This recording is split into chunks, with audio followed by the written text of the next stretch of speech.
ทำบุญอยู่ทางวัดบุญขอดสิมครับบุญขอดสิมประจำปี 2569 อยู่วัดเทพธาตุทองบ้านพาตังตำบลพาตังอำเภอสังคมจังหวัดหนองคายครับ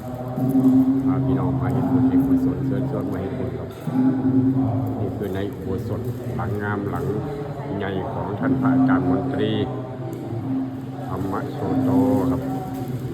มาบุญน้ำกันพี่น้องมาบุญน้ำกัน 12 ถึง 15 กุมภาพันธ์ 2569 ครับพี่น้องมาบุญพี่น้องหลั่งไหลกันมากครับนี่คือภายในอุโบสถฉลองอุโบสถวัดเทพธาตุทองของปีนี้ครับ 2569 อนุโมทนาสาธุบุญทุกท่านทุกคนเถิด